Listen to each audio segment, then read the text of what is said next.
So it's episode 3 of the Stage Ready podcast, and I want to thank Courtney and Melissa for being our first female guests on the show. It really means a lot. I think both of you have really done a lot in your career, and you have a lot to do. And I think a lot of the women in the industry work just as hard as the men. And I want to congratulate you for everything that you've accomplished, and I want to thank you for doing this podcast once again. Of course. Thank you for having us. We're excited. Yeah. I heard your last one with the boys, with Ian and Chris. So we're ready. I heard you in the background when I asked a certain question. I know. Yes, you did. Yep. But Melissa, before we get started, I just have a quick question. I got very confused. I don't know what to call you. Do I call you Melissa Valliere or do I call you Melissa Bumstead? Because on your Instagram, it's Bumstead, and then it says, like, in your bio, it's Valliere. I am so confused. I know. I'm confused, too. I mean, if I was married to Ian, I'd probably go with the Bumstead last name as well. Oh!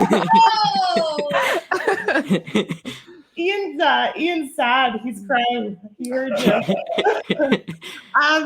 So I'm in transition. I am changing my last name. Yeah. But it's weird, you know what I mean? Like, I feel like, especially when, I mean, we have this like world of Instagram now where your handle is almost like your name. Like, people see you and they meet you and they're like, oh, they call you by your handle, not by your name. So now I'm in this like position where I'm changing my last name and I'm like, oh my God, do I have to change my handle? Like, I feel very attached to it. Mm-hmm. Which, to be fair, you had your handle before you were married. You guys were like, you had your Instagram like when you guys were dating, you know?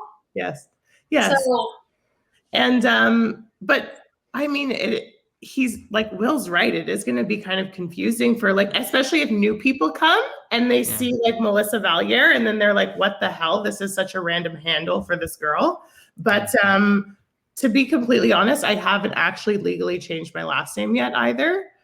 I don't want to say procrastinating, but it's kind of a pain in the ass right now to go to Service Ontario and get all that stuff changed. And I actually lost our marriage certificate. So I had to order a new one and they need that. So my name is Melissa Valliere. Legally, it's not changed yet. When I step on stage this year, it will be the first time that I'm actually announced as Melissa Valliere, which is like kind of crazy to say, but at the same time, exciting. Very exciting. That's cool, Mel. Hey, and Mel, I saw your new website. It's Melissa Valliere. Listen, everything that I have like built. It's a step. Since I got married, I'm like, okay, let's like start this new.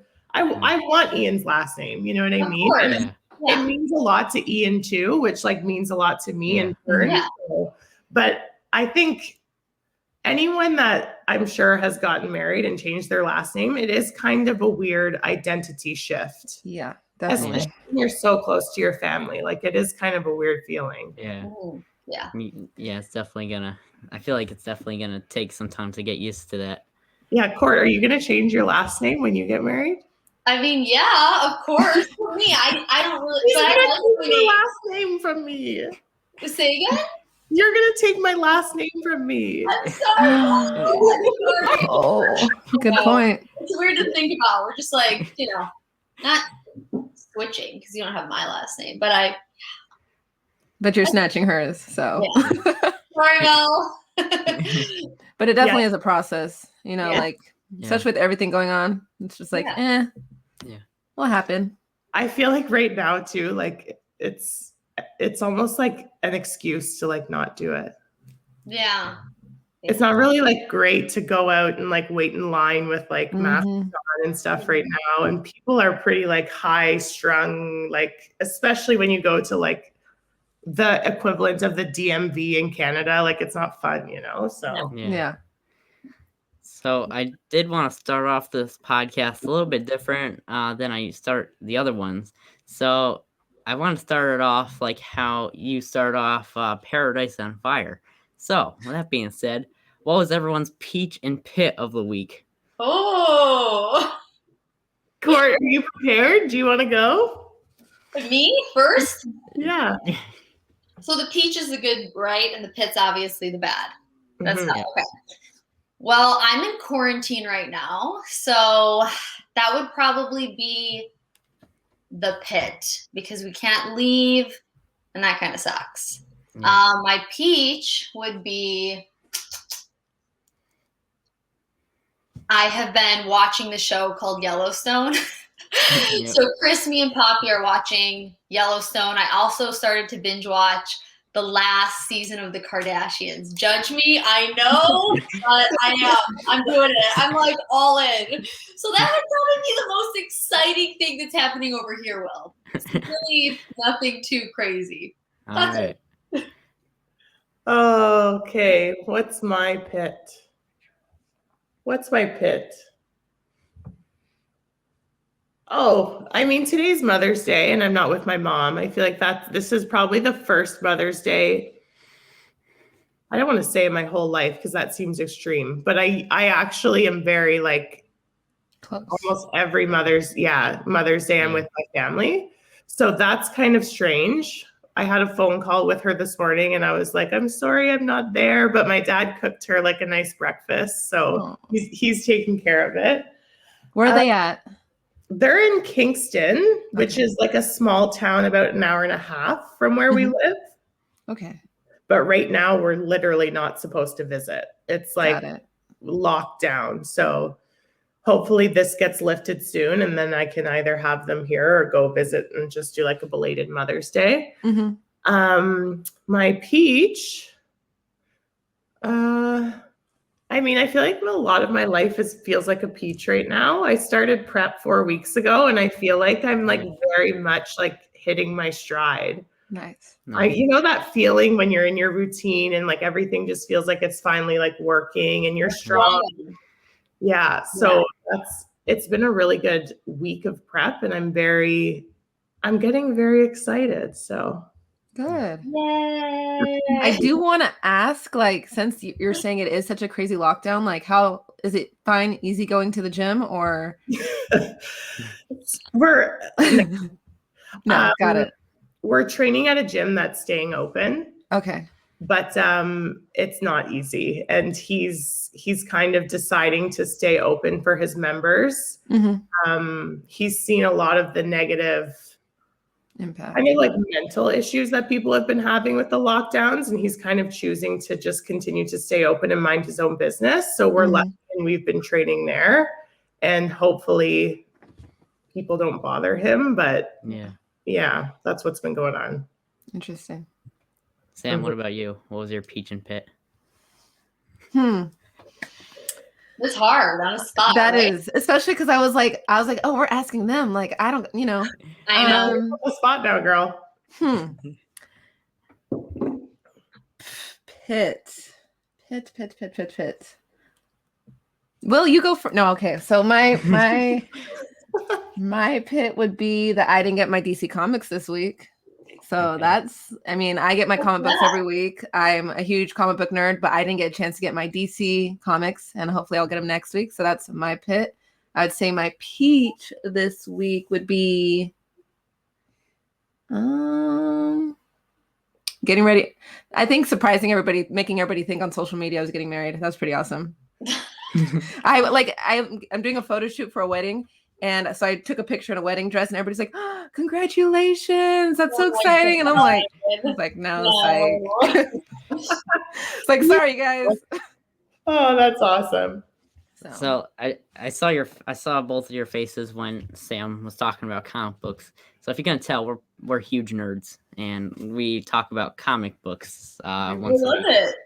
Yeah. Do you have like a subscription? Like, what do you mean you get your comics every week? Like, we have pull lists. Well, I know you do and I do as well. Yep. So with our local comic book stores, we tell them what we want weekly and they usually hold it to the side. And so every week we get the new comic book releases. Oh my God, that's so cool. That's awesome. Wait, did you guys, I'm sorry if I was late to the podcast. I'm not trying to like jump in on whatever, but how did you guys meet? Through this? It was through the comic book show that we do. Yes. I reached out to Sam to come on to the show. one time, and then like I did like this quick little interview on Sam for like 15 to 20 minutes, and then she said everything, and it turns out that she like competed, and she was actually like at the Olympia multiple times passing out medals, and I was like, what? And then it just went from there. World. Right? And he's like, fitness. Yeah, a lot of mutual interests, eh? Yeah. So this works. Cool. That's cool. That's awesome. Thank you. Yeah. Okay, Will. It's your turn. All right. So I think my pit was yesterday because my brother's birthday's today. But yesterday we like celebrated with him. So we just like made the whole day towards him. And we went to this restaurant for like sushi. And I guess this restaurant used to be very nice and it used to be very good. But now there's like terrible service. And then it took like a half an hour just to get your drinks, and then like another like close to 45 minutes to get your food. So it took a very long time to get everything. And I think that was the pit. And then I think the peach, I think was just hanging out with my my brother all day yesterday and just like really celebrating him. Besides going to that restaurant, but that's fun. Yeah. Right? That's awesome. I find like sushi restaurants, the service is either like amazing or it's really, really bad. Yeah. There's like no in between. And we have a restaurant here that it used to be so good, and we went once and it was the same thing. It was all you can eat, and every time you ordered, it was like 45 minutes, and you were just like, "Are you like, I'm hungry, man?" Like, like this sushi place used to be like really top tier, and then now like half of the stuff on the menu they didn't have, so we had like that's the smallest variety of things to choose from. Time to find a new spot, Will. Yeah. I feel like a lot of places are kind of in that weird kind of shitty service thing, just with lack of employees and just I don't know, it just everything's kind of rough. Because I went to sushi for my birthday last week and same exact thing. I was like, it used to be the hot spot, now you're kind of a lot of stuff is suffering right now for sure. It's weird. It's a weird time. So I kind of want to dive into your guys' origin story. I want to start with Courtney. I want to know, like, well, I'm gonna put you in the spot. No, not that. I feel like anytime someone says, "Well, like your story or this," I'm like, "Oh gosh, I could like ramble." So I'm gonna quick note it. I will no, go ahead and ramble. You can expand as much as you want. We're making this podcast. You can go as long as you guys want. Okay, be ready to be here for 3 hours, guys. Let's do it. So okay. Hello, guys. My name's Courtney. I don't know, where is this getting viewed? Are people listening like they're later this week? It's just mostly on YouTube. Okay, so I got involved in the fitness industry at a very young age. I was in high school. I did my first show at 17. I kind of got involved with fitness because I was getting in a lot of trouble in high school, not really on top of it with like my grades and just like wrong friend group.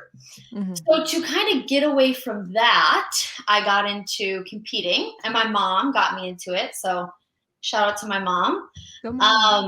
She never competed, but she like would train with this Venezuelan woman who at the time like was like, "You should try doing a bikini show." And I'm like, "Yeah, what's that?" So I just went with it. Did my first bikini show at 17. I turned pro in high school, so I was very young. I was 18. I was in grade 12, so I was a senior. So turned pro then. I did my first Olympia at 19. Wow. Or maybe I was 20. I just turned 20 because my birthday is always at the beginning of September, and the Olympia is always like that's true. Second week, usually it was till late September. So I did that, and then in 2014, I took like a year and a half off. I was I think I competed for so long from like when I was 17 until, so long, like 3 years nonstop. And I guess during that time, I never took a break. So I was constantly go, go, go, never took a break, never took time off. So my body just kind of really like it just tanked. No Mm-hmm. matter what I was doing, I was trying to get ready for the Arnold in 2014, and I was so bad after the 2013 Olympia. It was just, my body really was in a bad place. So after that Arnold in 2014, I took a year and a half off, just of everything. And then I came back at the like mid to end 2015. So maybe it was a year off, whatever, regardless. Took some time, but for me, because competing was my life, it was always like, you know, get ready for the next season and etc. So that was like a big deal to do. And then in 2015, I competed at the Olympia. I didn't do the 2014 Olympia. I ended up placing third, which was really like big for me because I took some time off. And the 2014 Arnold, I came in very bad, and so did that. And then I kind of like got back in the game. So I was living in Florida, moved back to Chicago where I'm from. And then from there, I moved to Arizona, started working with someone down there, coach, had a really good group of like people, solid people in my life. Was really happy, really thriving down there. And then did a lot of shows in 2015. 2016, I won the O, which was awesome. That was kind of like obviously the highlight of my career and my third Olympia. So that was like a very big deal for me. I love how she just like casually says, "Oh, I won the O." Like, like no big deal. It's just the O. You know? It was amazing. It was amazing. It was like it was truly huge. amazing. Especially because I've been through like my story. I've been through a lot of like highs and lows. It always hasn't been like this like high peak. There's been a lot of low times, a lot of shitty times, and then a lot of like perseverance and pushing through. I was in a bad spot in 2014, like came back up in 2015, and I got third at the O in 2015, like I said. And then that year at the Arnold, I like went down to 5th or 6th. I went on stage literally fat. I know for the sport, I know I'm technically not fat, but to compete professionally, I was. Melissa and Ian saw the pictures. It actually was a real thing. So that's okay. It's fine. I was all like depressed and oh my gosh, but I mean, don't go on stage if you're fat. So that's that. So then I kind of like got through that, but I was also in a really toxic relationship at the time, like just a lot of not good stuff going on. So did the O, and then after the O in 2016, did the Arnold 2017. And then my little life kind of took a turn. I stopped competing after that, and it wasn't by choice. It was just by, sometimes I feel like for a while I had a lot of resentment towards the sport because I was angry that I couldn't defend my title and continue a passion that I loved. So for a while I was like, F this, and this is so awful, and this shit sucks. But really, it just because I was holding in a lot of hurt, and I was, it sucked that I couldn't, get back on stage and keep going. And I just went through some crazy health issues, and it was like a battle for. It started like right after the Arnold in 2017, so like 2018, 2019, 2020, and then it was a lot of physical stuff at first, and then it kind of, because I was so young, I was 24, and I didn't know what was happening to my body, and I didn't know why I was dealing with X, Y, and Z. What were like early symptoms? I'm just sorry to cut you off, but I'm just curious, like what were some of the early issues? Like, I started at first to deal with like a lot of acid reflux. Like no matter what, it got like so bad that I couldn't keep water down. Like I would literally, and it wasn't me like throwing up purposely. It was like actually like out of my control. It was pretty crazy. So it started with that. And then it went into like extreme gut issues. I saw doctors all around the United States, like top doctors in like Chicago, Mayo Clinic, Cleveland Clinic, people out in California trying to figure out what was going on and doing a ton of different testing. And I couldn't get really answers. So then I was dealing with extreme, really bad gut dysfunction, like a lot of distension. And then, a lot of things started happening with like, I don't call it your thyroid, metabolism, adrenals, whatever, all of that went to shit. So my hair started falling out. I had no energy, extreme brain fog. I couldn't lose weight no matter what. Like my body was just like, no. And even if I ate like nothing and tried to do cardio, like no matter what, I was gaining weight and dealing with all this stomach stuff. I looked pregnant and I was like, I didn't know what was going on. And then on top of it, like this was all happening. And then I was trying to get ready for the 2017 Olympia. So it was just like a shit show. And I ended up pulling out because I could not prep like that. Like, number one, you can't prep if you can't even keep down food or let alone a liquid. Like, you have to eat and train your ass off. And I couldn't even do that. So it was really frustrating. And then 2018 was also it kind of like progressively, those 2 years were probably the worst. 2019 was like a bit better, but then it went from like a lot of physical to mental. So like my mental health, like was probably just as severe as all the physical stuff, because like, yeah, you can like go through physical stuff and like, okay, like get over it. Or, you know, my stomach stuff kind of got better and like, you can kind of overcome that. But when it starts to really affect you mentally, and like your value of life and your relationships and, you know, friendships, etc., whatever, that was really hard. So now I'm in this phase now where I finally feel like, kind of all just started like last year, quarantine time. Like I kind of got my shit together. I really focused on like a lot of my mental health stuff, and then a lot of my physical health, kind of, I mean, it like followed. Yeah, exactly. Awesome. You know, like where the mind goes, the body follows type thing. So when I got my mind right, my body started to respond again. And I literally lived in a body that like, it wasn't bad, or I'm not saying anything like that. It's just, I didn't feel like myself. It was really frustrating. Not because I didn't have like, you know, I didn't look a specific way, even though sure, that was part of it. Like I was frustrated why I couldn't, you know, why my body wasn't responding.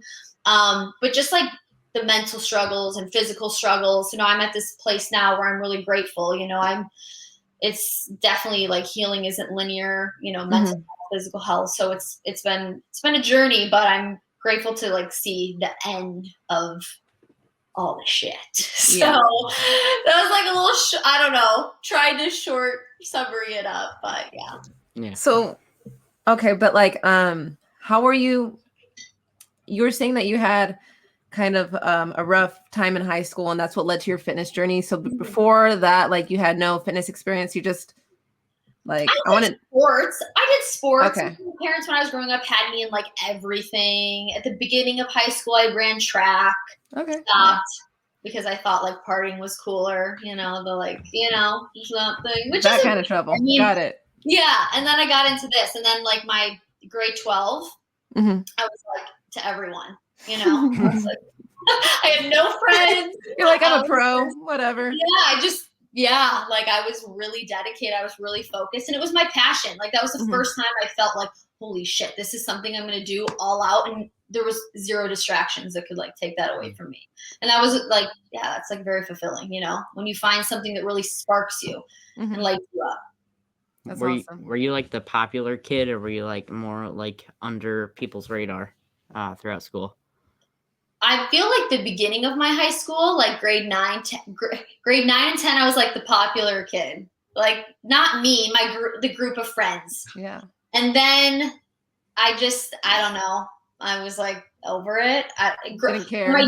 My junior year, so then grade 11, I was like, you know, I really got to try to get my grades good. But my GPA was already so bad from my beginning of high school because like, I don't know, they say like you have to, I mean, you can fix your GPA, but the start of high school, like if you mess up those first 2 years, it's kind of hard to overcome and get a good GPA again. Yeah. So, I mean, I tried then. The last 2 years of high school, I tried. And yeah, but then I became the unpopular kid because I didn't hang out with anyone anymore. I didn't really care to like go out and like drink or party. And, you know, I just focus on yourself. Yeah. That was good. All right. Now so go ahead, Melissa's turn. Yes. Now you have to beat a 9-minute answer. So. Sorry. I told you. God. Now I'm just thinking about like my high school. You guys got me on this like high school track. So I was not popular in high school. I was a very under the radar person. I was a competitive figure skater, so that took up a lot of my time, especially I quit when I was 16. So the first 2 years of high school, I basically, all I did was go to school, study, and go skating. I left figure skating, and then I did the opposite of Courtney. I was like good at the beginning and I was bad at the end. I quit skating and I started partying a bit more. Nothing crazy. I stopped doing all sports though. I did track too before. I quit track. I quit skating. Any sort of like off ice training that I was doing, I stopped. I took some time off after high school and then I went to university and I actually gained, people say you gain like the freshman 15. I gained the freshman 40 and put on a lot of weight. And I was pretty unhappy, I'd say. Like I was like, like not taking care of myself. I wasn't eating well. I wasn't doing any sort of exercise. In university, there's a lot of partying. I actually decided to move home and live with my parents again and kind of like reassess. And then I got a gym membership and started going to the gym. And I very quickly lost the weight and kind of fell in love with the whole control that you have. Like you control what you eat, you control how hard you train, you control the results that you see in the mirror. And that kind of started really interesting me. I got out of a really negative relationship and then I met Ian. And Ian at the time was actually not competing at all. He had been a very successful junior bodybuilder. So that's, babe, are you out here? Yeah. Is that 21 and under? Yeah, I won junior nationals 2011. So that's 21 and under in Canada. And Ian had actually won Canadian nationals as a junior. And then he broke his arm. And I think he had just healed when I met him. But I think that kind of break that he had made him basically say, I'm done with bodybuilding. He still worked out every day and he was a beast in the gym. Like I remember seeing him in the gym before I met him and being like, oh my God, this guy's like scary. Like,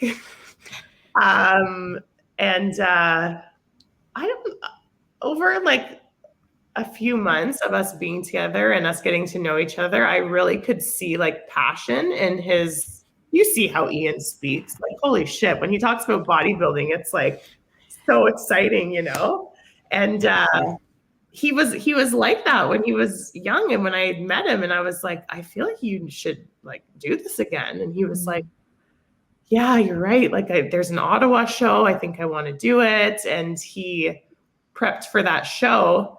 And oh my God, as his girlfriend, it was hell. I swear to God, he became a nightmare. Like he was just a zombie. He was obsessed with like everything, bodybuilding, cardio, weighing his rice to the gram. Like it was just like, and I did not know what bodybuilding was. So I was experiencing this as like a 23-year-old and I was like, this is fucked up. Like, I don't want a life like this. Like, I want to go out on dates. Like, I want to drink wine. You know what I mean? Like, it's a very strange, it's one thing to go to the gym every day and eat clean and be healthy and like still like go to the restaurants, but like prepping for a show is a completely different level. It's different, especially, not trying to cut you off, Mel, but if you don't know what it is and go into a relationship like that, right? Like, yeah.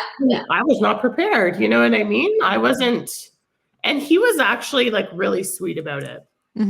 He was like, I just want you to know, like, this is during prep, I get a bit emotionally shunted, but it will come back. I still love you. I still care about you. But we had only been together. I don't even know if we'd been together a year at that point. So you're kind of thinking like, well, why am I here? Like, what am I really waiting this out for? Like, this is, I think it was only It was either a 3-month or a 4-month prep. Yeah. But that was almost 50% of the time we had been together at that point. And I was like, this isn't fun for me. Like, I'm not happy anymore. Prep's not fun.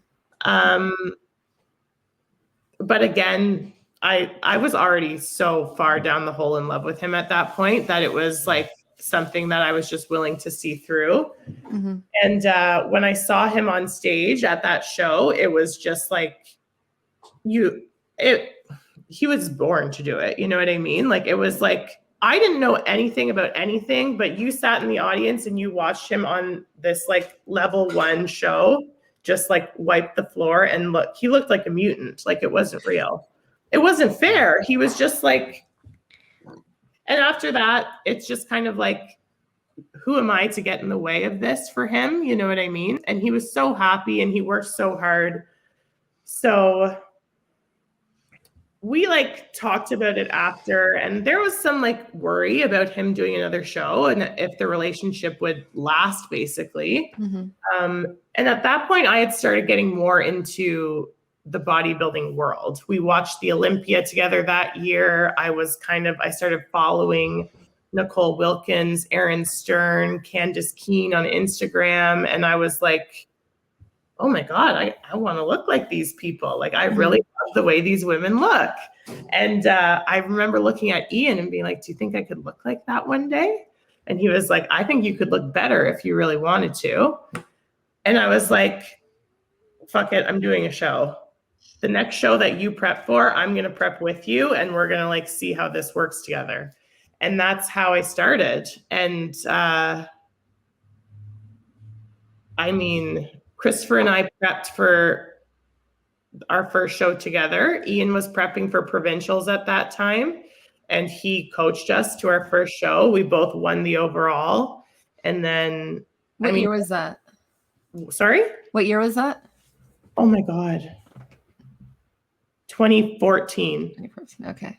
So I was 23 and Christopher was 19. Mm-hmm. And it was the same thing with Christopher when he did his first show. You know what I mean? Like, he was a 19-year-old. He won the overall in Open's men's bodybuilding, and everyone just looked at him and was like, okay, this person was born to do this. Yeah. And I mean, once you get on stage once, and especially when you're successful, it's addicting. It's like you're never going back. Mm-hmm. Yeah. So that's how I started.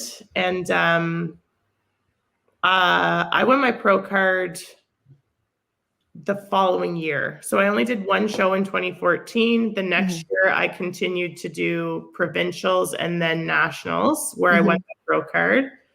And then in 2016, I did my pro debut. And I had a very successful pro career at the beginning. And I kind of did very similar to what Courtney did. I did 3 years of like a lot of shows, not really any breaks. And breaks that happened were very short, and they weren't necessarily strategic in terms of healing and recovering. And my body I got married in 2018 and then started prepping for the Arnold in 2019. And that's really when my body started fighting against me. And I actually pushed through it and got on stage in 2019 at the Arnold's, and I looked like shit and I came dead last. And that's the worst I think I've ever felt about myself in my entire life. And full transparency, I did not handle that well. It's funny because like everyone says, like, it's not how you fall, it's how you pick yourself up.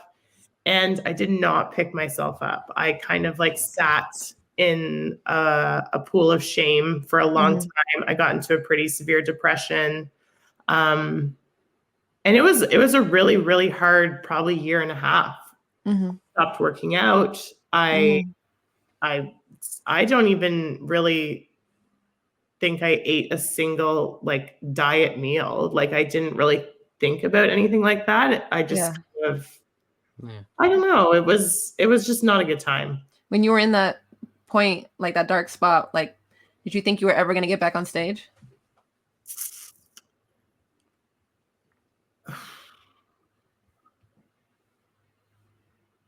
I like get emotional when I go back to that time because it was actually so bad. I didn't know. I really wanted to, and but I didn't believe that I would ever be strong enough to get back there. Because there was so much.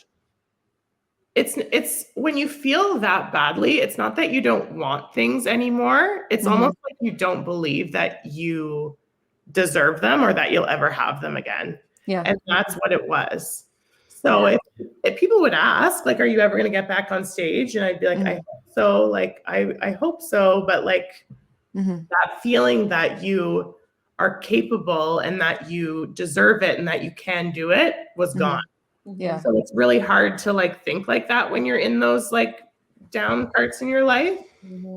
So yeah. Is this show that you're prepping for, is this going to be your first show since then? That is awesome. Because I heard when you were talking about your peach and this is like your highlight, you said finally everything's starting to click, like the prep is going exactly how you plan it. So I got to know, what's the show that you're prepping for? How many weeks are you out? I'm actually 13 weeks out and I'm prepping for Tampa Pro. That is awesome.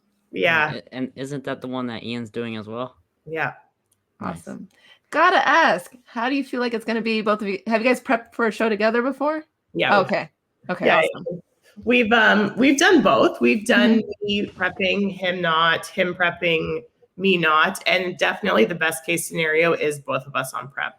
Just because you guys can go through the motions together, do the cardio together, diet together, like prep your food together kind of thing. Yeah. And to be completely honest, like eat like how it was at the beginning when we were dating and prepping versus now, it's completely different. Like my relationship doesn't really change when we're prepping. Like I don't feel like less loved or less, my husband doesn't get less attentive anymore. Yeah.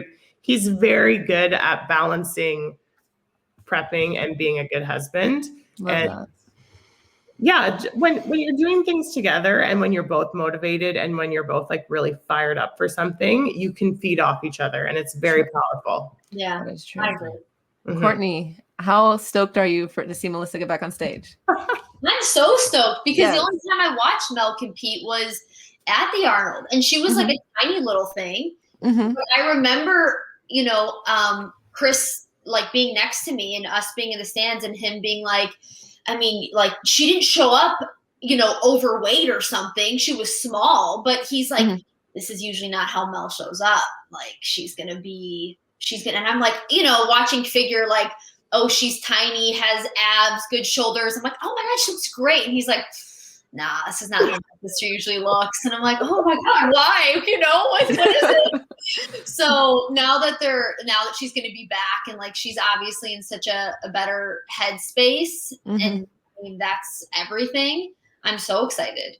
I'm so excited about you, Mel. And hopefully, I mean, fingers crossed. I don't know how Canada's, going to be for a little bit. And I know Chris will kind of be in the midst of like his prep too, as well for the Olympia a few months later. But Chris and I talked about getting, going to Tampa and, either maybe just staying there until prep finishes so we can watch them and, just be in Florida for the next, month and a half, 2 months until 6 weeks. Yeah. Yeah. And, kind of just like coast it out. So, but yeah, either way, if it's a computer or in person, I'll be going crazy. Now, Melissa, do you mind if we take a look at your profile and just take a look at it? Yeah. Do I have to do it? Okay. No.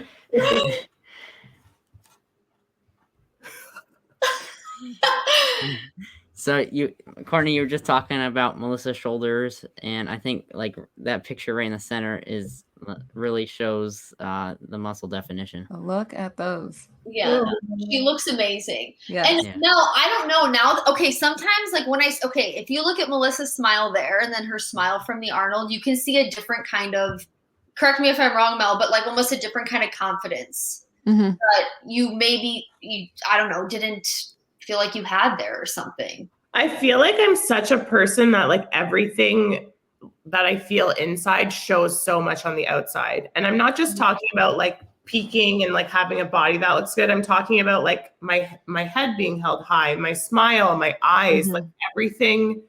Like I'm a dead giveaway. I can't fake it. No, you know if I'm happy, you know if I'm sad.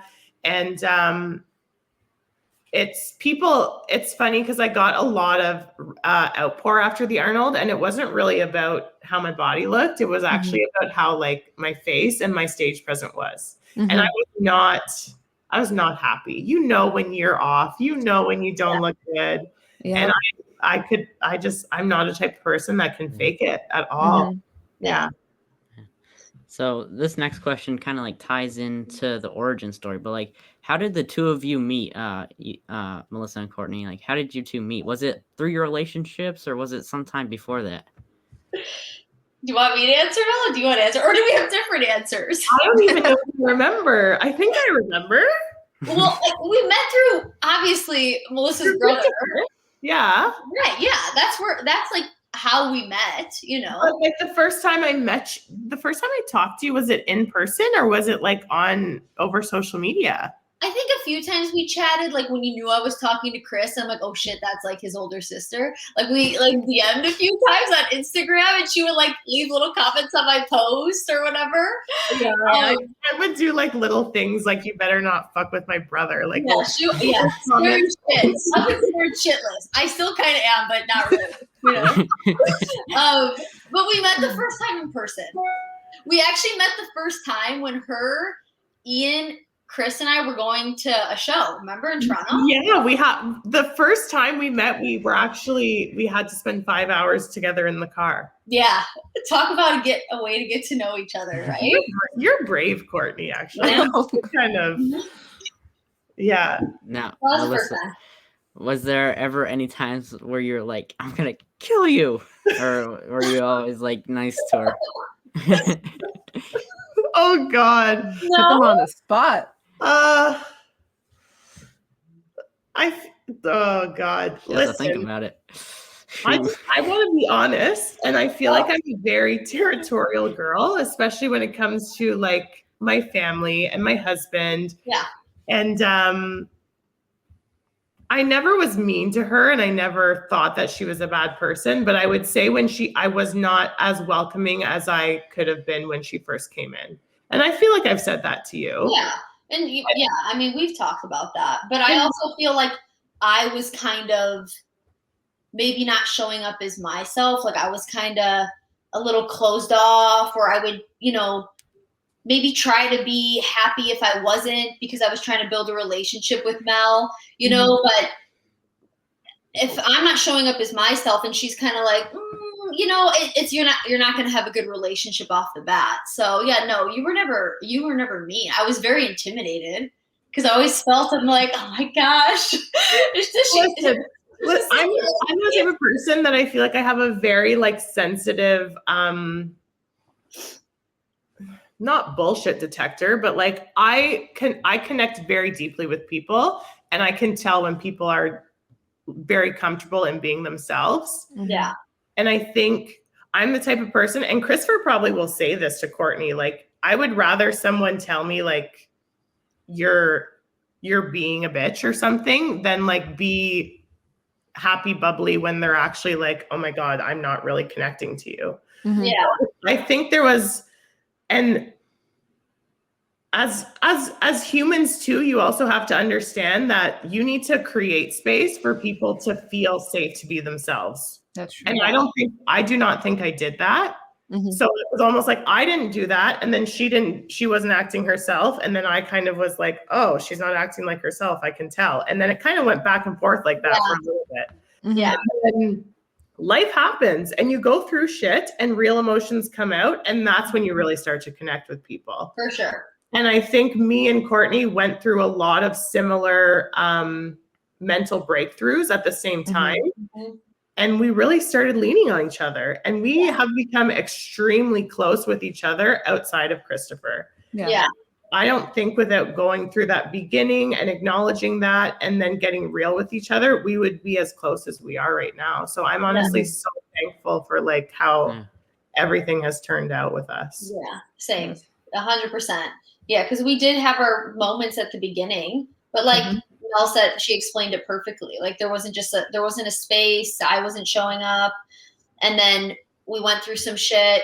Her brother and I went through some shit. You know, Chris and I, and then Mel and I kind of were going like persevering at the same time. You know, and yeah, we totally leaned on each other, and we built a relationship that's way stronger than it would have been. Even like if we started off like that, great. But I feel like all those ups and downs made our friendship relationship way better. So I love that. I love that you guys can talk about it like this. Like the fact that you can even talk about how it was in the beginning to what it led to now. That just shows how close you are. I love it. Yeah, no. You should be at our family dinners. They get pretty fucking deep sometimes. Oh yeah. I would love to see that. You guys should make a video, record it. Don't even tell anybody. Don't even, you know. Yeah, no, I feel like all of us have become, especially in the last couple of years, very open with our feelings and our emotions and like what's important to us. And I think that creates really deep, loyal relationships. Yeah. And that's, to be honest, all that matters to me in my life. Yeah. Sound like you're really close with your family. 100%. Love that. Yeah.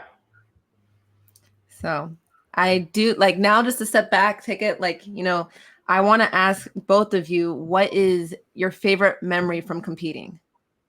Like, because we were talking about all the bad stuff. But I want to talk about what's like your favorite memory, like that just sticks out. Yours must be winning the Olympia. Me personally, I mean, yeah, that was like a pretty surreal feeling, especially because I came off a fifth place placing at the Arnold that, you know, same year.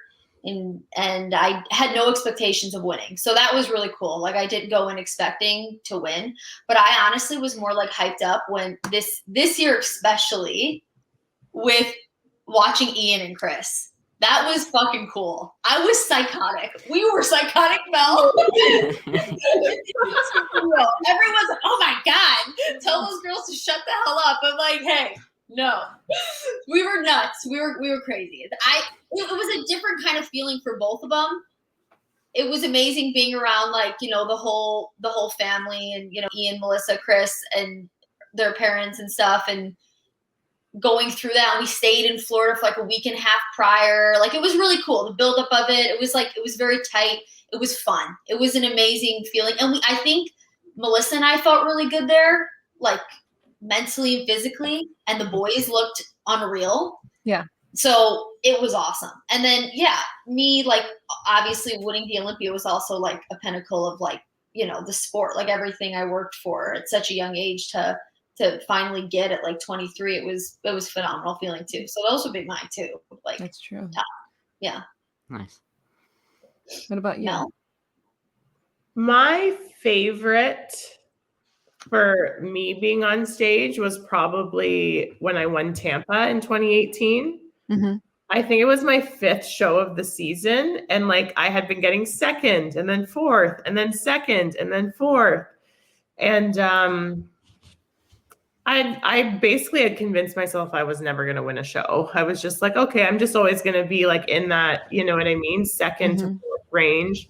And I went into Tampa and it was like a massive show. There was 55 girls. There was like, it was the last show before the Olympia. So there was like high level girls there. Yes, trying to get their placing. Yeah. And I did not expect to win. I expected to come second after Natalia. And I remember standing there and it was me and Natalia holding hands and they were calling her second place and they said her name. And I just remember it was complete shock.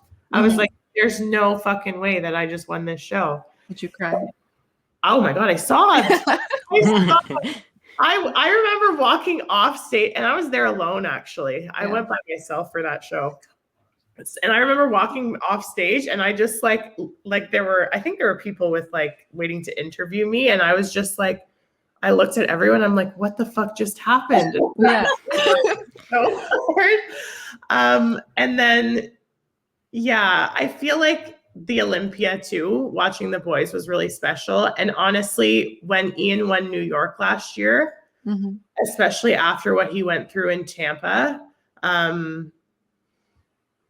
I don't think I've ever been so proud of him in my entire life. That was extremely emotional too. So I feel like it's, you almost feel more when your people are on stage, because like you want so badly for them what they deserve. And I know people say you don't deserve anything in bodybuilding, you work whatever like the judges choose, but when you are so emotionally invested in somebody and you see not even how much like physical work goes into it, but how much like mental and emotional toll it takes on them and how much they want it, and finally see it come to fruition, it's just like, it's literal euphoria. It just is, it's so special. So I feel like seeing Ian win New York was like one of my favorite days of my entire life.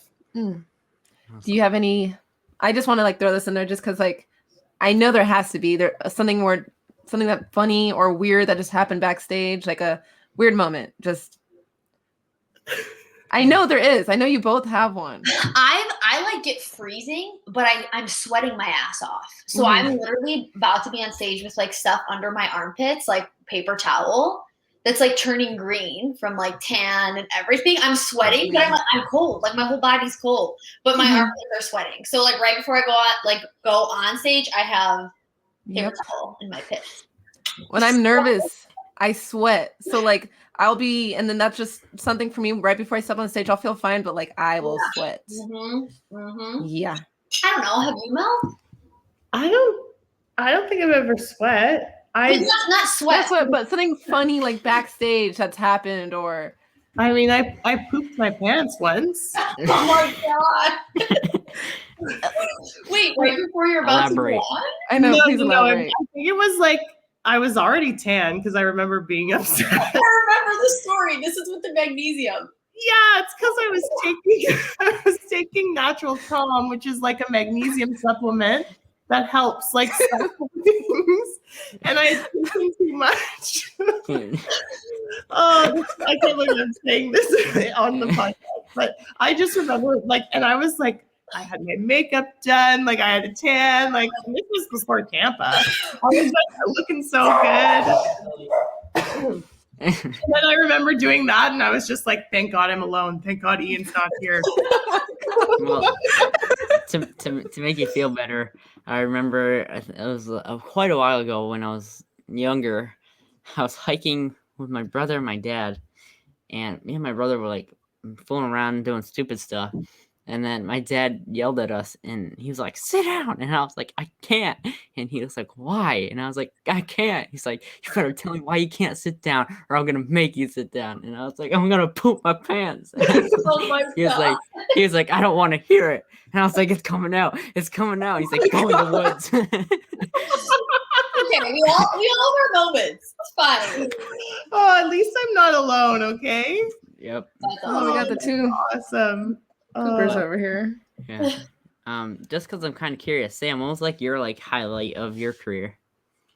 I wouldn't say it's when I turned pro. It was actually at Mr. Olympia. They did the model search, and when it was about 70 girls. I think that year it was 2014.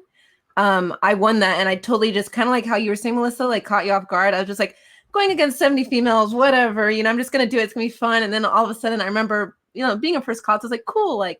And then when they said my name, I was like, what the me, little me, like, okay, cool. Yeah, that's awesome. That's huge.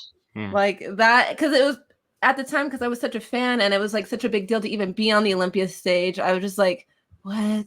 Yeah. So that kind of lit my fire, and then led to me actually like going hard into it. But that was my highlight. Mm-hmm. And what do you compete in? So I haven't competed in the last 3 years, but I was competing in bikini. I went pro in bikini, and then there was a point when I got kind of too big, and so I did make a jump to figure. I only made it one show, and I was like, I don't know if this is for me. And then I attempted to go back to bikini, but I still had so much muscle that I was like, I just need to take time off and just so. That's really cool. You did both. It was fun. I know Chelsea, right, Mel? Yes. I only know actually two. I know two girls who turned pro in bikini and then jumped up to figure, and then one of them stayed figure. Chelsea's going back this year. Right. And then I was gonna say one of them's going back to bikini. It's like a fine, line. Like, Yeah.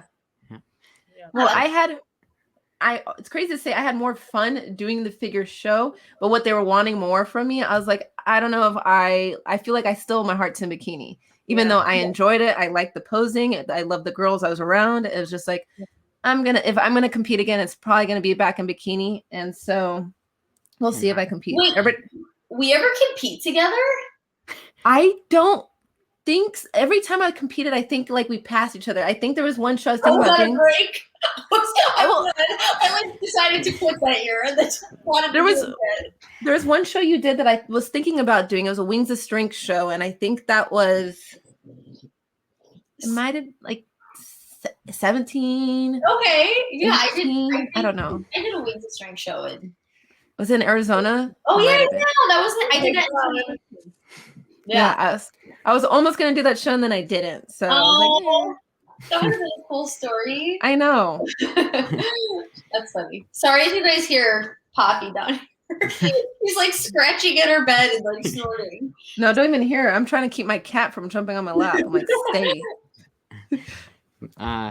So far in this show, we've talked with 2 men's physique competitors for the first 2 shows because we want to hear everything like they go through and how they're judged on stage. And this is a topic that I wanted to bring up with both of you. So whoever wants to start, can you like tell us what the judges are looking for in your like category? Like, how do you like get like how are you being judged when you are on stage? Is my question. You want to go first, Mel, or me? I'm like, do I even know the answer? I feel like a lot of people are confused when it comes to the female categories. Like if an amateur is going to ask you, like, oh, Courtney, like, what do I need to improve on? What are the judges looking for? Like, how would you respond? Okay, so I feel like I got this question a lot, and I always look for the answer myself for this question. So, like, for a while, I thought bikini was like, you had to have like this huge butt, like you had to. But when I won the Olympia, my glutes weren't like excessively big. Like I was very symmetrical. I was very proportionate. Like my tops matched my bottom, matched my quads. Like everything flowed. And I think that's the biggest thing. Like in any division, really, I feel like it's all about like you have to flow, like it has to flow well, like your physique. But for bikini, like I don't feel like it's like, oh, I need like the biggest glutes or the smallest waist, or I have to be this big, like itty bitty. Like I think it's just about honestly showing up your best. And I do think you have to be symmetrical. I feel like you can't be, huge upper body, no lower body, vice versa. I think that's big. And then also with bikini, it's also like your presentation, your stage presence, because we don't have like mandatories and, certain things like, like you go out there and you have to kind of have a flow about you as well. Like I was never very girly or very, like I wasn't a dancer or anything. Like I never really like knew how to move my hips or anything like that. But like when you walk and stuff, you have to like, you have to like have a type of confidence. That's with any division, you have to like confidence. Like I've judged shows before, not professional shows, but amateur. And you can tell as a judge when someone you're all nervous, but doesn't like really bring it. Like they're their stage presence. So I feel like that's huge. And then, and then also, as much as like, I don't want to say this with bikini, I think there is like your hair, makeup, all that stuff. I feel like it's kind of like that in figure too. Like it has to look like, oh yeah, for sure, on point, which, I mean, you're going on stage for your body, not your freaking makeup, but it's a part of the package. So that's what I would say the biggest thing with bikini is. Yeah, I think it's the same for figure. You need to be like very polished from top to bottom. Figure is obviously more muscular. So you're looking for that X frame. You want kind of like a wide back, cap delts, small waist. And then you do need to have quads to create that X frame. The conditioning is obviously going to be more intense in figure. Mm-hmm. I always say that you want to look separated. So you want to see detail in the muscle, but you don't want to be striated. Yeah. And then conditioning, you always want to be like very consistent front to back too. So if you're going to be like tight and separated in your quads and your abs, you need to make sure that your glutes are tight, that you have some detail in the hamstring. Figure right now is obviously going towards the direction of this very intense X frame.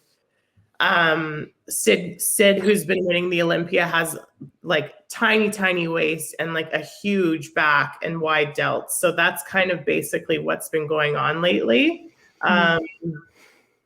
Yeah, I also think it's important to choose a division that like you connect to, that you're passionate about, that you love, that you want to look like. And same thing as Court was saying, when you're doing your presentation, you need to be like a little bit like sassy, confident, like, you know you're supposed to be there and you deserve to be there. And I think having a pretty face and a nice smile obviously is going to help in anything that's about the visual, right? Let's be serious. Yeah. So, Yeah. Question for both of you. How tall are you ladies? I'm 5'5". 5'5"? Okay. I'm 5'7" and a bit. Yeah. Okay. Yeah. Mm-hmm. I will just like say to also, visualize. Oh, you said to visualize? No, I do. I just like to. I look way taller. I do, because I have really long legs, so I look taller. Like when people see me on stage, they think I'm like probably like 5'8"-ish, but I'm 5'5". So yeah, I've always thought you were taller. That's why I wanted to ask. Yeah. How tall are you? I'm 5'3". People think that I'm like 5'10", and I'm like, what the heck? No. Yeah, it's like an illusion for sure. Mm-hmm. Yeah. Stage does add some length, that's for sure. Oh yeah, especially with heels. Yeah. Absolutely. Yeah. So I wanted to bring up what we talked about a little bit earlier, and that's like this question is kind of like based for you, Courtney, but it's like what we talked about earlier. But like, what was it like seeing all the doctors and going like traveling and having to go to all those different doctors to like find out what was like wrong? You know, I think the biggest thing with all that is like I just felt very frustrated and I felt very defeated. I felt like I was trying to, search for all these answers, and I really didn't get like a specific diagnosis. Like I had a few things like, oh, you have hypothyroid, your thyroid's messed up, and you have, this gut issue. I got a few of them, but like there was nothing really, nothing that I was ever given or by a doctor or whatever made me like feel better. So I kind of had to be like my own like health advocate in a way, and like do a lot of my own research for my own like healing journey, which was a lot, because I was, it was a completely different avenue. Like I was like, focused on like training and competing, and like that was kind of like my life. And then it kind of like all stopped and was like, okay, no more. Like you're not gonna do this anymore, And then I really, all the doctor stuff and like all the health stuff, it was a pain in the ass. I don't want to dwell on it. And I did for a long time. I defined myself by that, like my health issues and like my gut issues, or like this issue. Like I pretty much just was like, this is me. Like this is who I am. I will never not have a health issue now. Where before I never even thought of that. And I just had to really get that shit out of my head. Like I was like, no, like I had a different mindset around my health. Because I was tired of living like that. I was tired of feeling sick, and, and granted, yeah, sure, I might've felt a type of way, but I also feel like your mind is really powerful, and what you tell yourself is what you become. So if I'm constantly telling myself I'm sick and I don't feel good and this sucks and my life sucks, now it's like I lived in this little pity life in this little bubble, and I just wasn't breaking out of that bubble. Yeah. Well, yeah, it was frustrating, obviously, to be young and like confused and not know what the hell's going on, but it was a part of my journey, and as much as I look back and I'm like, oh, screw that time. Like that sucked. It led me to where I'm at now. And I have a different appreciation for my health. I have a different, I'm grateful for like the body I live in, and I'm not going to take little things for granted anymore that I did before. Do you feel like you have a hold on it now? Yeah, for sure. For sure. Did you ever, I didn't mean to cut you off, but did you ever get an answer to what it was, or? Honestly, it wasn't like a specific thing. I think I competed so young. I put my body through a lot of stress. I think that kind of caught up to me. And then also, I think I manifested a lot of it. I was also in a very bad relationship. I kind of let like things just constantly tug me down, and it got worse. And then the mental health also, like I said, played in. Like that was huge. And that was very, very frustrating and very hard. And, I think I think men deal with it as well, but I think more women in particular deal with, whether it's something to do mentally after competing or when they're on a break, with their body, an eating issue they might be struggling with. And then some women deal with some physical issues. So this is why it's also important. Like, I would say if I were to do it now, I would do it so much differently, because I'm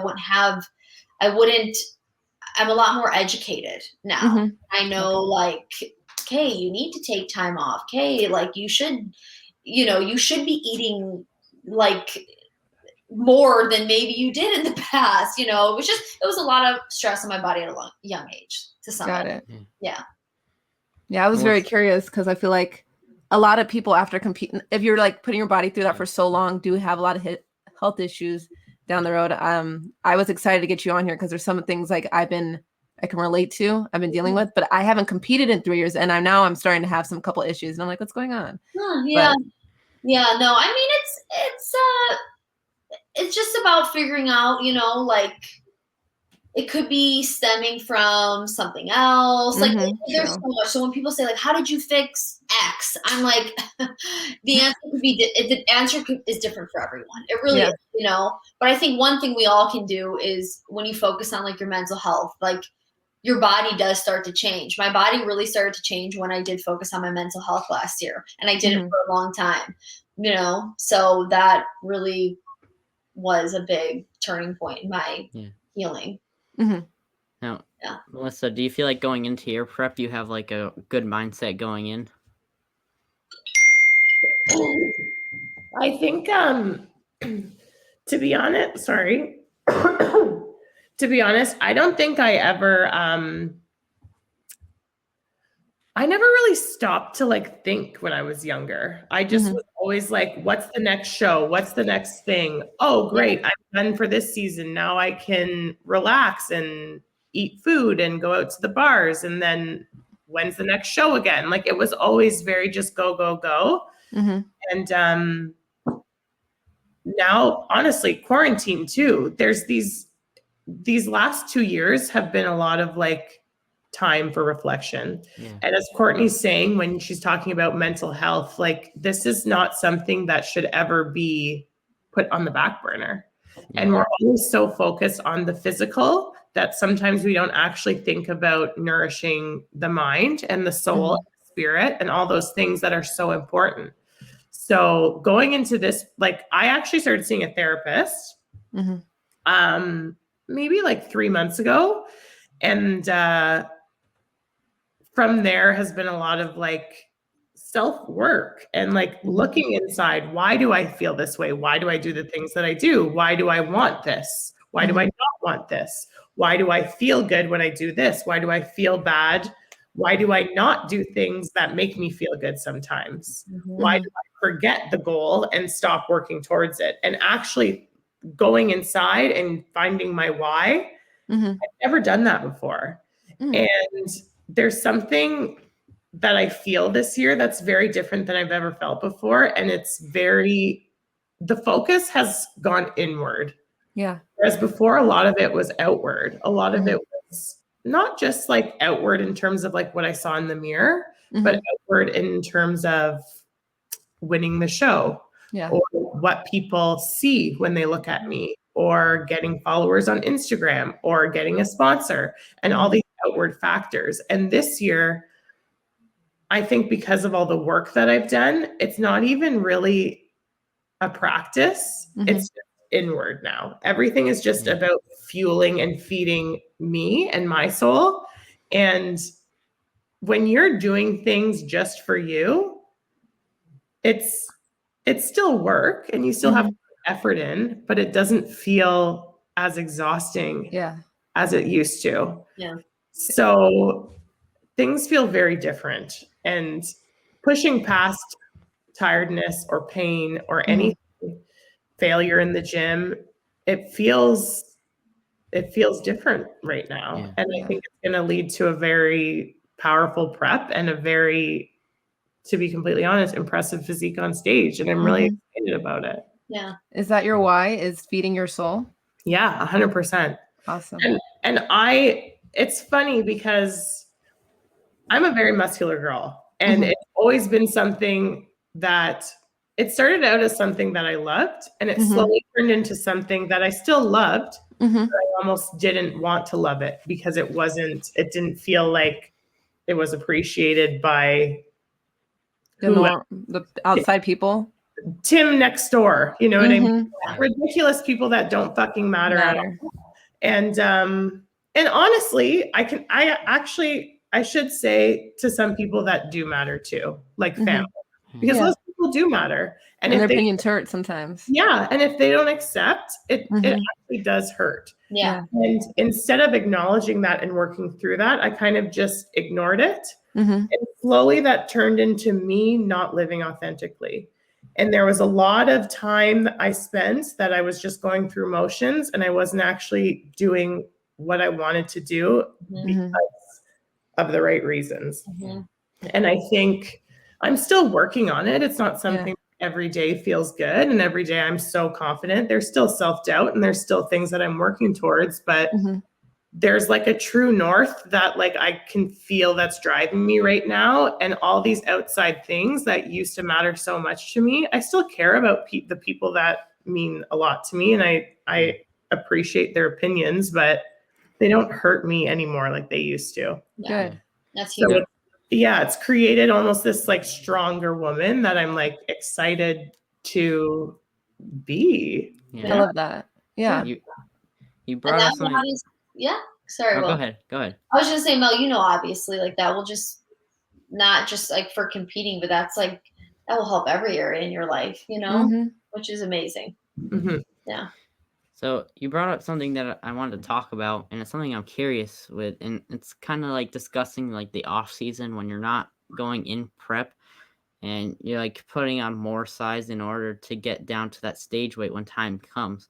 So like being on Instagram, do you receive like harsh comments from people for not being like peeled all year round, or like is it mostly supportive, or like where is it? Something that's very interesting actually, and I want to be super clear that 99% of things that I get on social media are positive, probably more. But there's that 1% that you always focus on that's going to like override all the good because it hurts so bad. Yeah. And to be completely honest, we don't necessarily like our bodies as much when we're softer and we're not stage lean. But I actually get more hate on social media when I'm peeled. Really?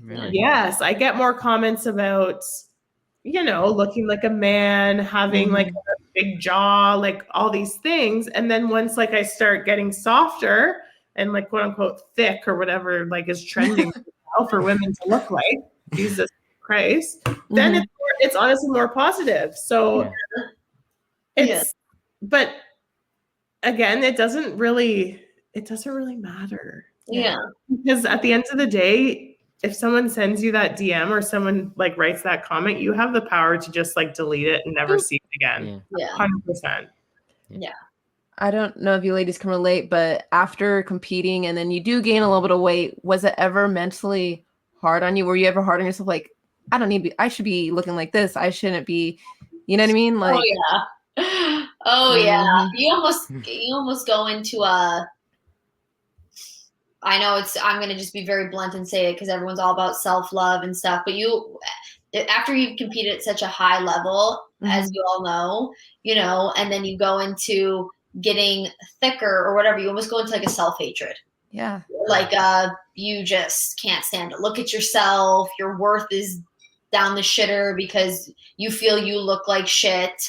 I mean, that was my mindset for a very long time. I just felt very unworthy, like when I was off, when I didn't feel good about my body. And I'm not gonna lie, I still to this day, I still have times of not feeling good about my body. I don't know why people don't want to admit this anymore. They think it's bad to they think it's bad to say, hey, I want to look a certain way, or I want to change this, or I want to lose 5 pounds. Now it's like, oh, you don't love yourself? No, I can still love myself, but I also want to maybe work on my physique or gain some muscle or lose some body fat or It's a real thing. I think that's where like the separation comes, right? Because you can still have things about your body that you're working towards or that you don't like or that you want to be better, and you can still love yourself.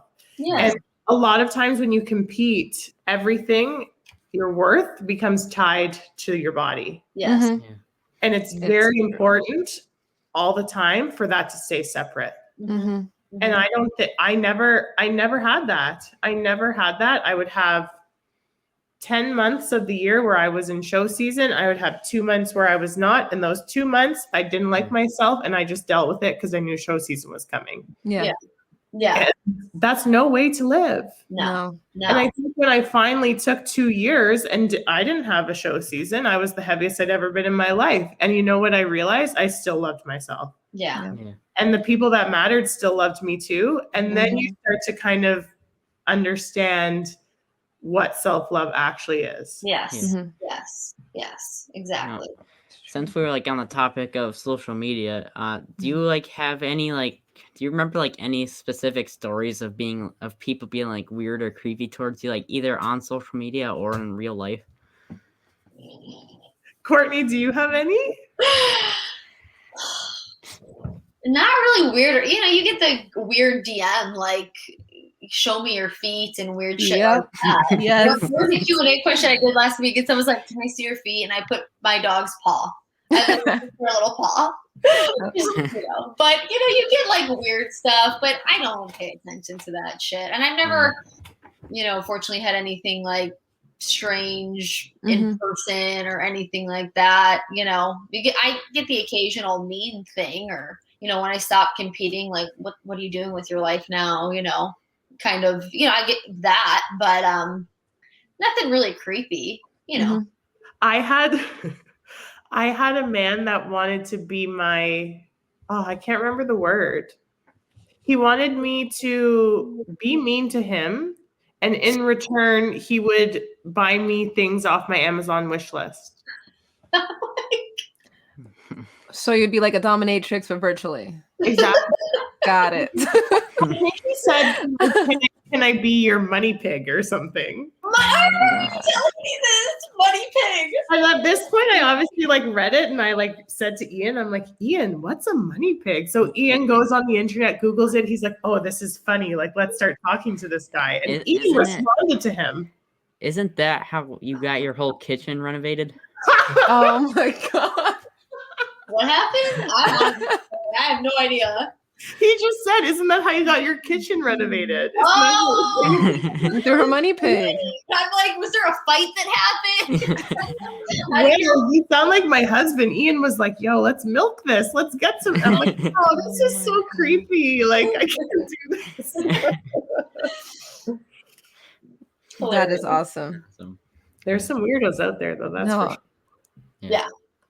I think that's probably I would get people be like, I will buy you shoes. Tell me your foot size. All you have to do is take a picture in them. And I'm like, oh, they're like, you have a P.O.Box, or I would get feet. Yeah. What? I got a lot of feet, a lot of different messages about feet. Yeah. I don't understand. I didn't know it was such a hard fetish. Very, very popular fetish. Yes. Yeah. I'll post you can barely see my feet, and in a tiny maybe my big toe showing. They're like, oh, you have nice feet. Send me a picture. I'm like, oh.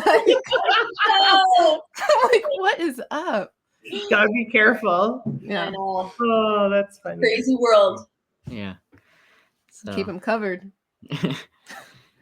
But yeah.